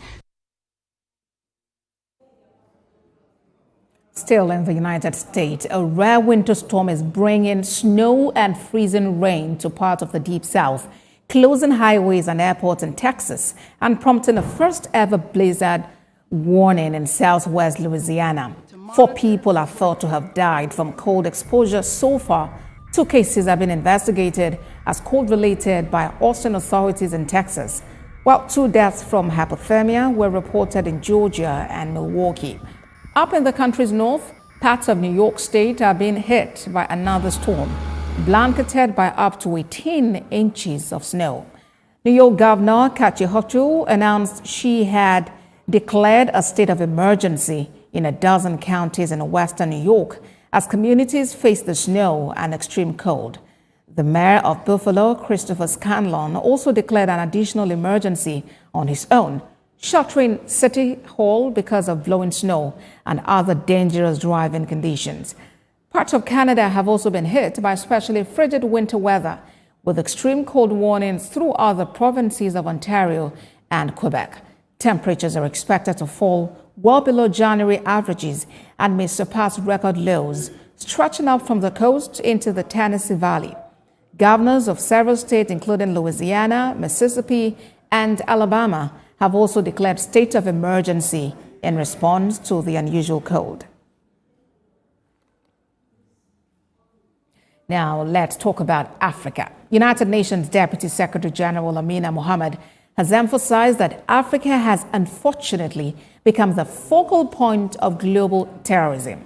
Speaking to the Security Council, she remarks that terrorism in all its various forms poses the greatest threat to peace, security, and sustainable development across the continent at this time. The Sahel region has become the epicenter of one of the most severe crises, with terrorism-related fatalities exceeding 6,000 for 3 consecutive years, accounting for more than half of global deaths. Burkina Faso has emerged as the country with the highest number of terrorism deaths, experiencing a shocking 68% increase while receiving minimal assistance to combat this trend. Security reports indicate that affiliates of Al-Qaeda and the Islamic State have extended their reach to the coastal nations of West Africa, with violent incidents surging by over 250% in just 2 years. Africa has tragically remained the epicenter of global terrorism. In all its forms and manifestations, terrorism is the most significant threat to peace, security, and sustainable development across the continent today. For this reason, I would like to begin by commending the Algerian presidency for focusing today's discussions on the nexus of security, development, and human rights-based policies in Africa counterterrorism efforts. I want to acknowledge and commend the dedication and the sacrifices of member states on the front lines of counterterrorism efforts. Your commitment to protecting civilians, upholding human rights, and fostering resilience in effective communities is integral to our collective pursuit of a lasting peace.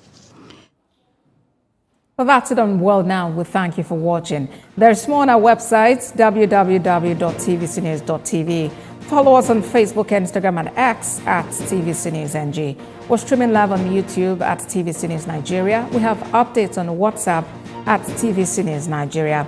I'll be back at 4 with more updates. Thank you for watching and enjoy the rest of your afternoon.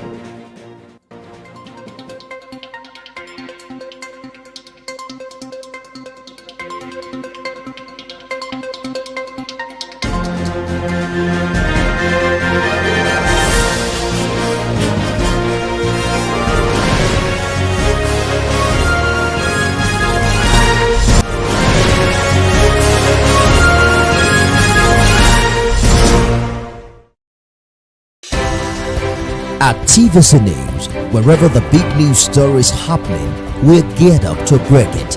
TVC News, first with breaking news.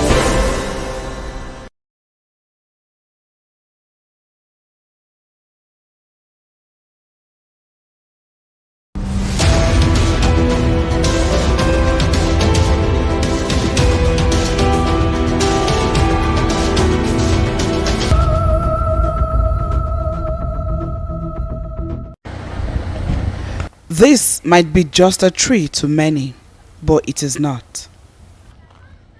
Under the shade of this mango tree, learning takes place. Here, these children, full of dreams, gather every day, not in a proper classroom, but in what has become a lifeline for their future, a transition school. With eagerness on their faces and strength of voice, they learn against all odds, reciting lessons and passionately following their teachers' instructions. For 13-year-old Rodia Umar, who finished her primary education in 2024, the transit school remains the only option for her to fulfill her dreams.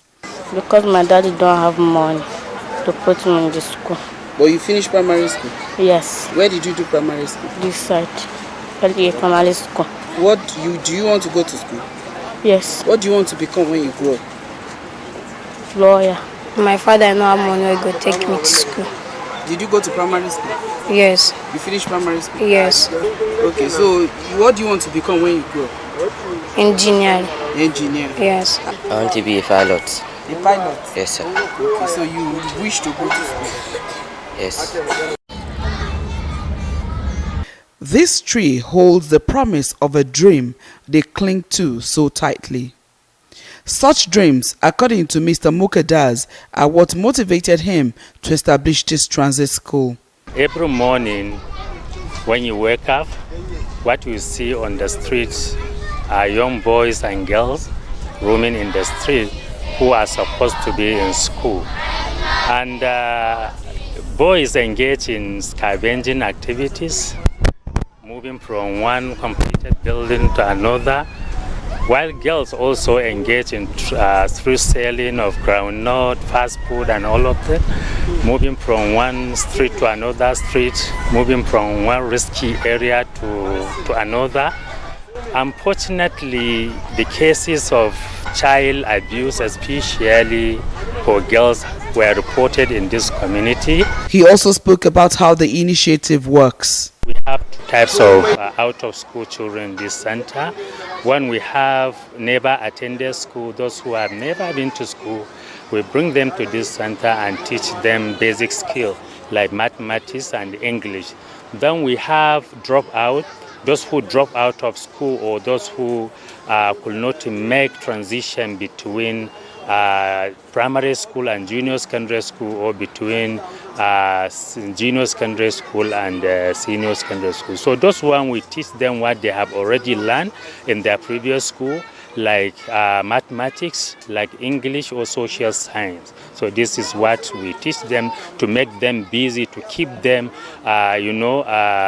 from moving in the street. The dreams are quite lofty. When we started this program, we divided this community into two sections.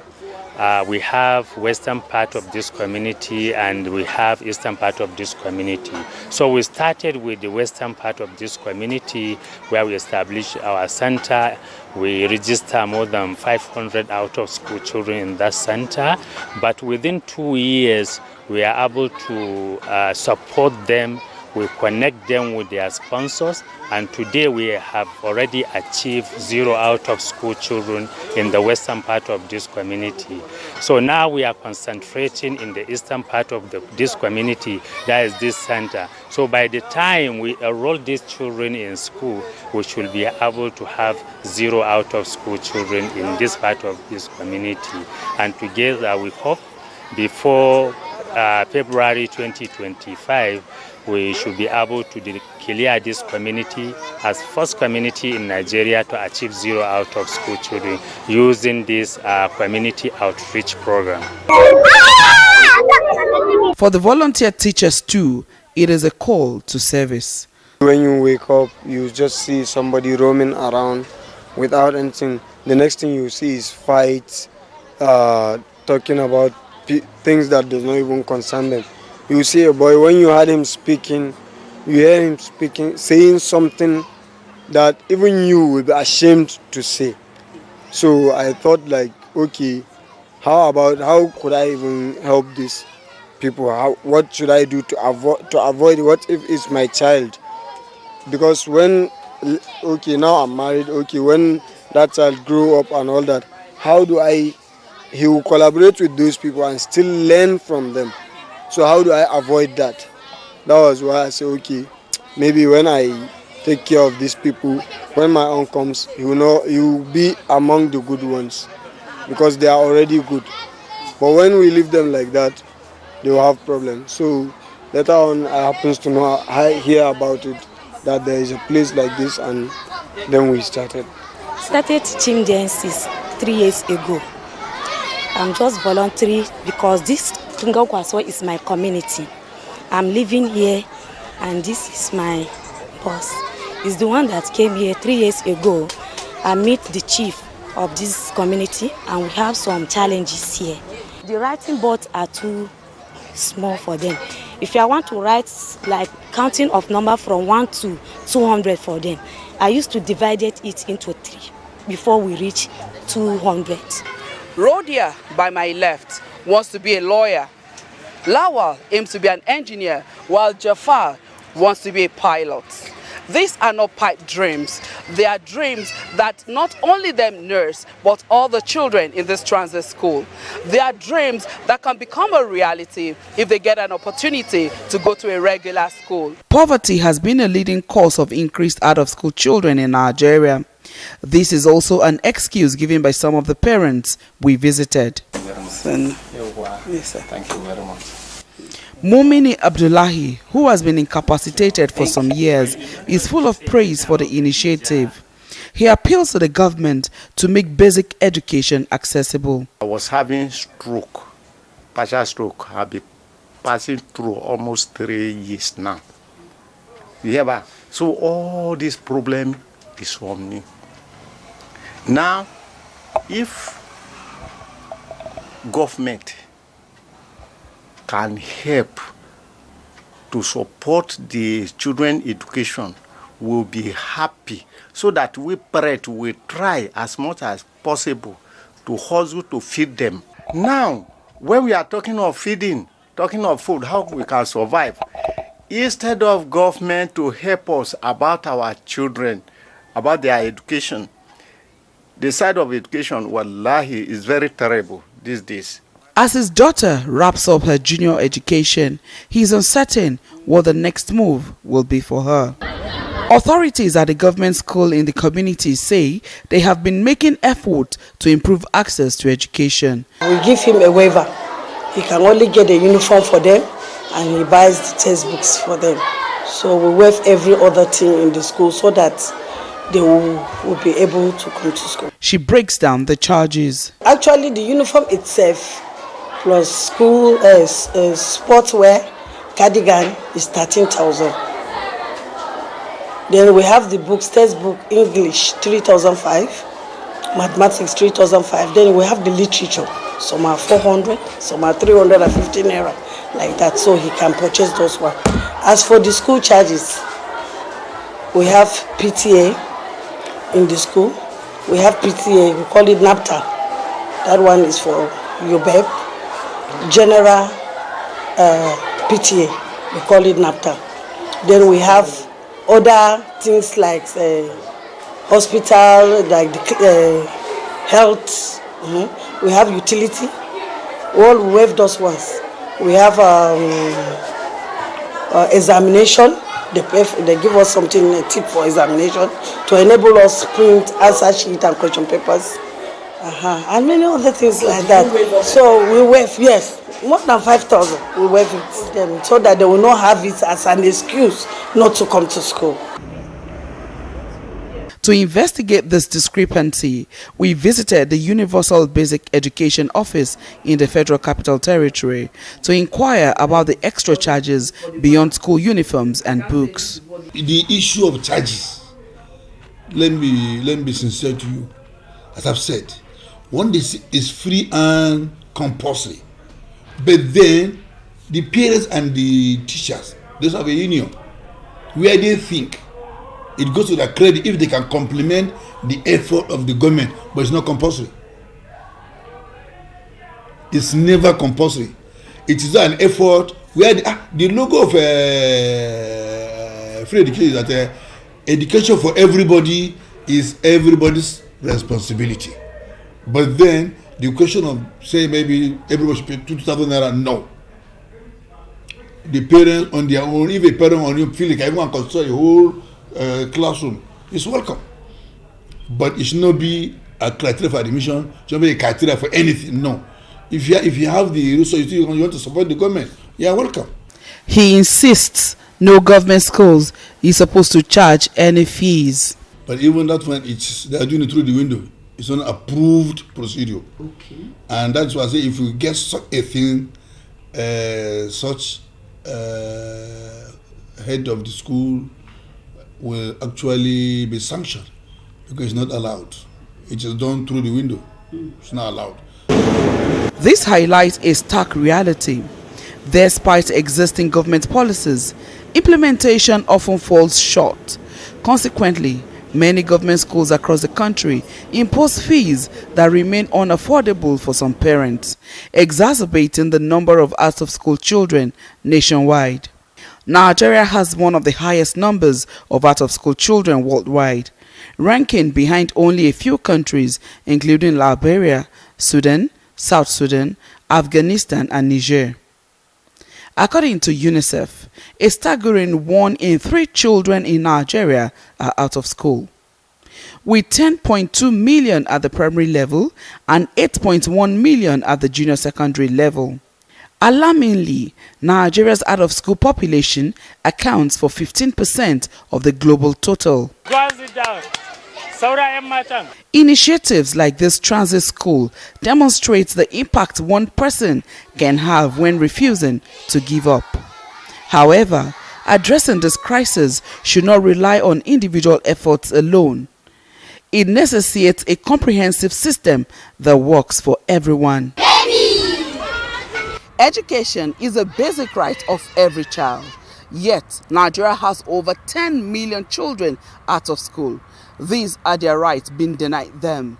The stakes couldn't be higher, especially at this time. So it is therefore time for government, organizations, individuals, and corporate bodies to come together, ensure that basic education is truly free and accessible for every child in every corner of the country. Moyo Thomas, TVC News, Tungan Kusau.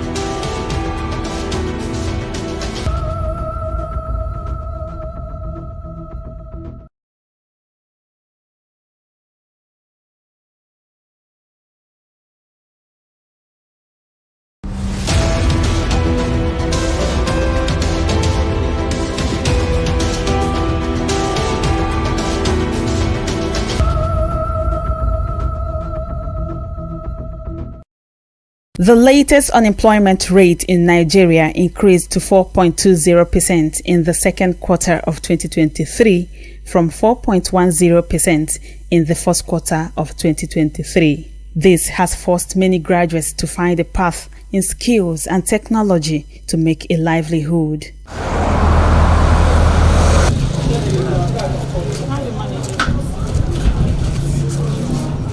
Barbing is commonly seen as a male most practiced craft, but Andalin defied gender role stereotypes and chose the craft of barbing. She tells us why she made the choice. Considering the nature of our country, there is no job opportunity anywhere.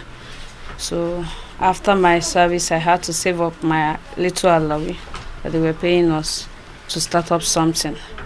I never wanted to do something that every woman has ventured into. I wanted to do a different thing. After that, I employed people, workers, barbers that would be working for me. So they served me for like 1 year before me. I started barbing hair, and they were not accountable in any way. So I took the bold step of learning from them. Actually, they didn't know I was learning from them. She says what drives her is passion, creativity, and commitment. As a mother of 3, Andalin is happy with the support she gets from her family. The charges depends on what you actually want, but the basic price I charge her is 500 for adults and 300 for kids and teenagers, because I'm a graduate. But I've really dropped my certificates and I like the business I ventured into. So I would want them to support me if they can financially. Anyhow, this place is small, it's compacted for me. Sometimes it does not really contain the customers I have. As she creatively cut the hair of 4 customers, we waited patiently. More so, we were fascinated how she did this effortlessly while showing off the beautiful friction lines she could give.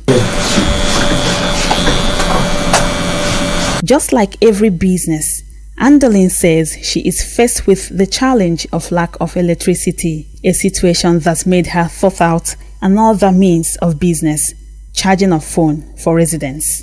Since power supply is epileptic, these residents pay at least 150 naira. This, she says, helps her to buy petrol to fill the generator set she uses for her barbing business. She also shared a sad story of how armed robbers broke into her shop and made away with valuables, but she wasn't deterred as she moved on.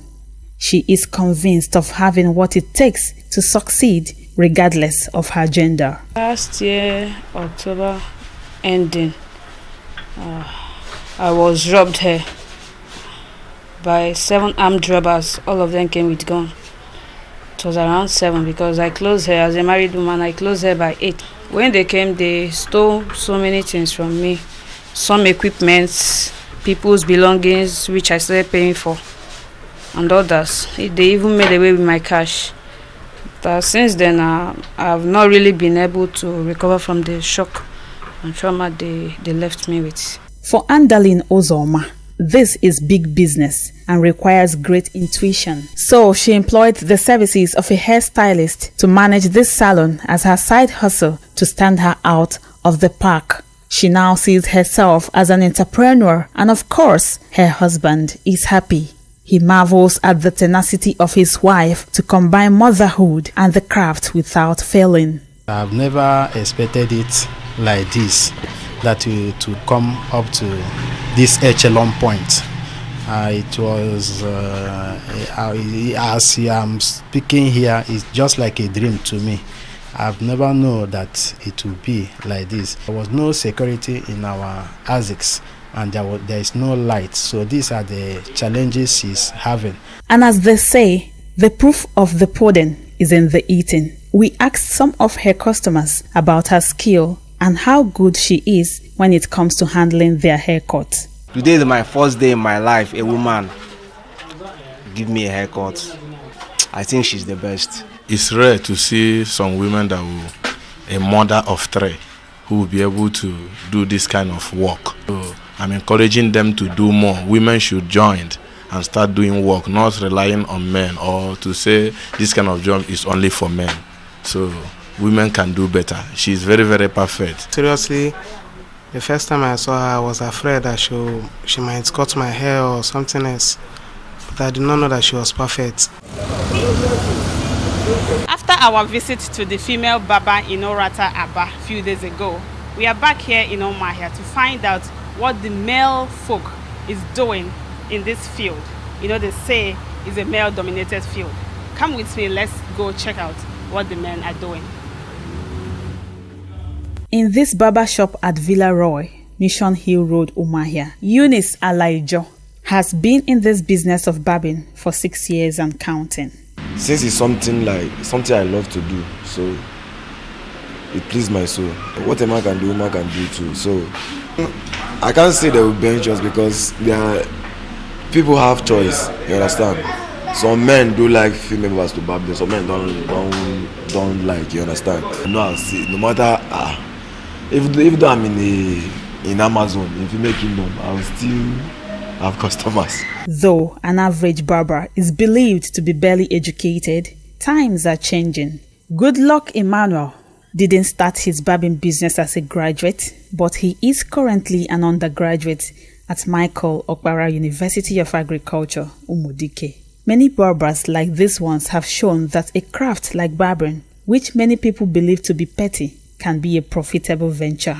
A student, so I choose barbing so that I can use it to encourage myself. There are many barbers out there, like we have professional barber, you know, so for here we are trying our best. So many men like women so that they will be called by women. While many prefer male barbers, few others are comfortable with female barbers when it comes to their haircuts. But I haven't experienced a lady cutting my hair, so I prefer men though. Any of them can go, for the fact the person is good.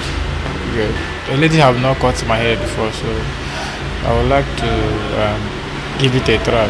Male are for barbing,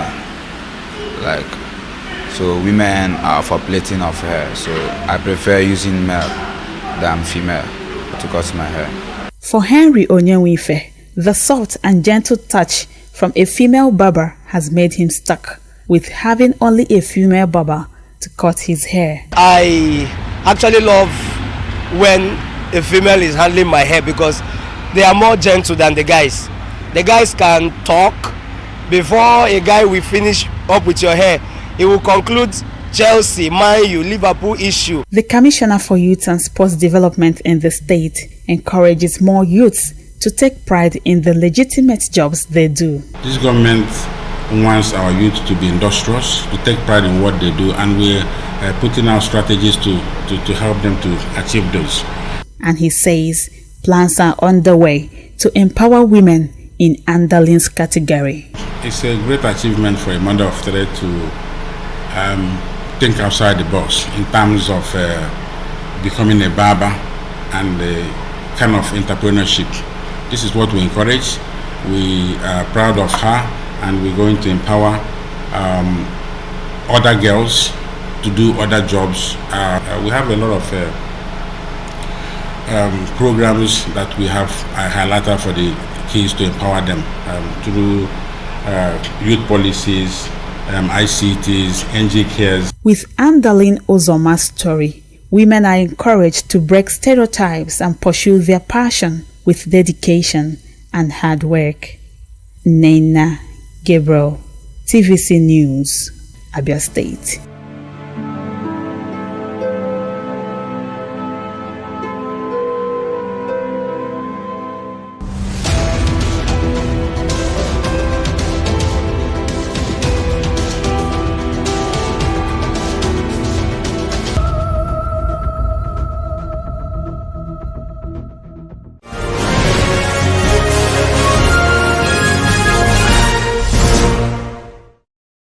The following is a paid presentation by ShopX TV. It's ShopX Bonanza time. ShopX TV is thrilled to offer an exclusive giveaway of up to 30% on the amazing CookX Air Fryer Oven from now till January 31st, 2025. Our incredible CookX 10-in-1 Air Fryer Oven that makes all the amazing fried food you love with 80% less fat normally retails for 299,950 naira. But call the number on your screen now and get it for just 199,950 naira, which is a whopping 100,000 naira off. Amazing! The incredible 12-liter oven that offers 75% more space for cooking than traditional air fryers. Stay tuned and learn about the amazing free bonus items included with the CookX Air Fryer Oven. Say goodbye to unhealthy, greasy food and hello to nutritious, delicious meals. Its easy-to-use digital display and preset cooking functions take the guesswork out of meal preparations. The CookX Air Fryer Oven is a 12-liter powerhouse that can fit a whole chicken and feed the entire family. Air-fried chicken, corn, and tasty fish, and all made with little to no oil. Here is exciting news. You can air-fry rotisserie. Regular rotisseries have no airflow. It's crisper on the outside and so much juicier on the inside. The CookX Air Fryer Oven replaces a deep fryer, a rotisserie oven, a dehydrator, an oven, a toaster oven, and a microwave. It features a state-of-the-art touchscreen with 10 presets. The CookX Air Fryer Oven is easy to wipe. I am happy, my husband is happy, and of course I have a happy home. From my grilling on check, to my frying on check, to my baking on check. You could be paying 299,950 naira for the CookX Air Fryer Oven, but call the number on your screen now or scan the QR code and get it on the ShopX Mega Bonanza deal for 199,950 naira. The CookX Air Fryer Oven comes with a drip tray and a grill tray. But wait, there's more. If you order now, you get not one, not two, but 3 bonus items valued at 50,000 naira for free. Bonus number 1, an extra large rotating stainless mesh basket, amazing for French fries. Bonus number 2, our stainless rotisserie fork. It's perfect for restaurant-style rotisserie chicken.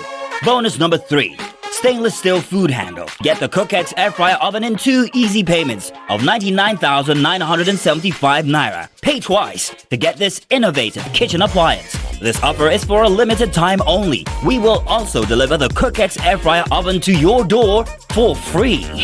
The preceding was a paid presentation brought to you by ShopX TV.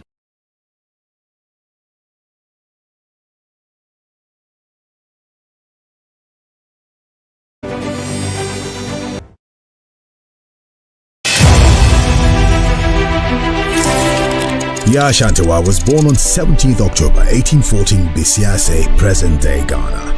The daughter of Kwaku Ampoma and Atapo, her brother Afrani Panin became the chief of Edweso, a nearby community. After a childhood without incident, she cultivated crops on the land around Boankra. She entered a polygamous marriage with a man from Kumasi, with whom she had a daughter. She was appointed by her brother, Nana Akwasi Afrani Opese, ruler of independence, as part of Ghana. Ghana was the first African nation in West Africa to achieve this feat. She was a successful farmer and mother, an intellectual, a politician, a human rights activist, a queen, and a war leader. Nana Yashantewa died in exile in the Seychelles on 17th October 1921.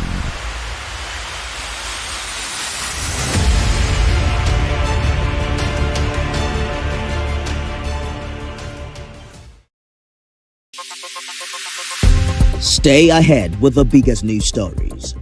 Go beyond the news headlines. Experience impactful investigations. Enjoy resourceful news coverage in real time. TVC News at 7 and TVC News at 10 p.m. Live every day on this channel. TVC News. First with breaking news.